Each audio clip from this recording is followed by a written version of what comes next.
Hi, today I want to show you how simple it is to make shepherd's hooks. So I'm going to show you these shepherd's hooks over here that I made. One of them is 20 gauge wire and I don't love that anymore. What I like to make all my shepherd's hook wire now are out of 19 gauge because I feel like it's more substantial. So come on over here and take a look at these. So as you can see, these ones right here, they look a lot thinner. And if you can imagine over time, what'll happen is you'll bend them a lot easier. This one right here is from 19 gauge wire, and that you could already tell that that's definitely going to be more durable in the long run. So what I'm going to do is start off by talking about the wire, which is, like I said, 19 gauge silver wire, which is what I use, and it's half hard. But just to make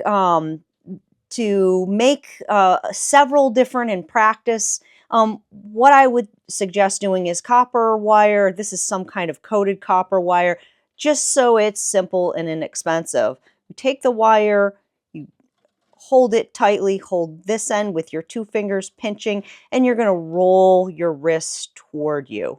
And the wire doesn't touch, it forms the C, and that's the first step. And the second step is you're going to put this at the bottom with leaving a little tail sticking out and pull the wire away from you and roll your wrist away from you.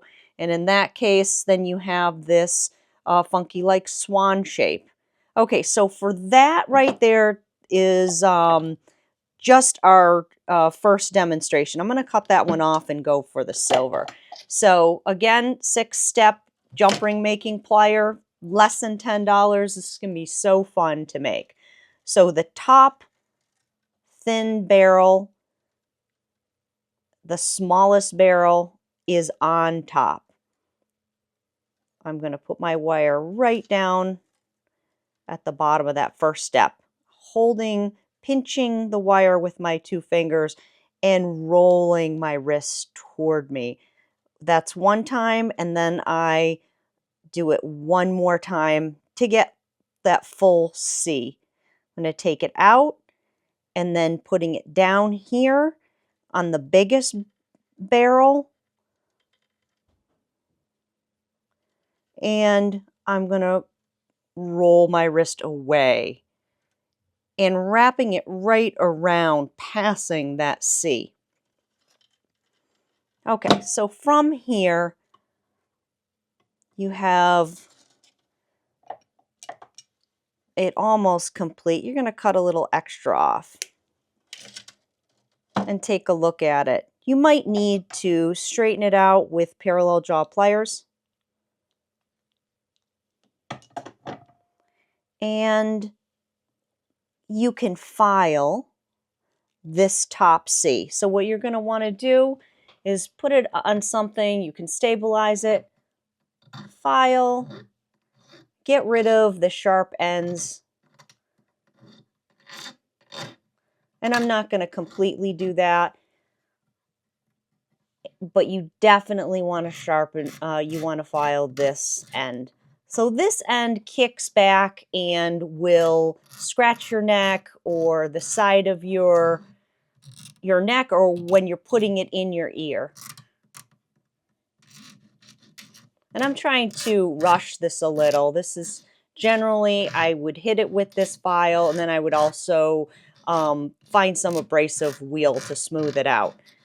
Okay, but just for demonstration's sake, this is better, but I would spend more time on it.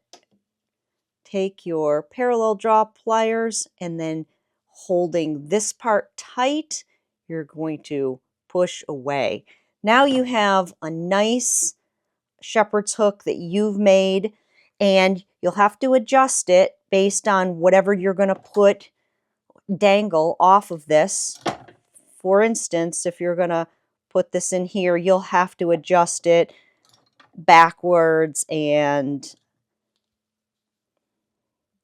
bring it back up like that. But anyway, this one definitely needs a little bit of work, but it's super simple. And once you get the hang of how your wrist goes, You can sit down, turn on the radio, make 50 or 100 of these, and for cost effectiveness, make them with some inexpensive wire and just have fun like I did over here. I just made a whole bunch and I can throw this one away and not feel bad about it. All these, they'll all work.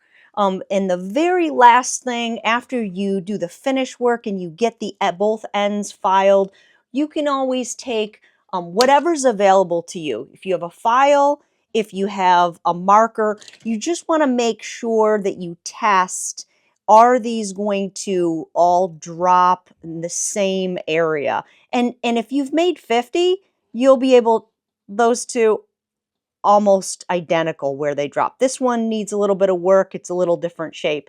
And obviously you can see this one got a little bit longer. This one looks a little shorter, but it's okay and it's fun and you can do it and feel good about making your own component for your handmade piece of jewelry.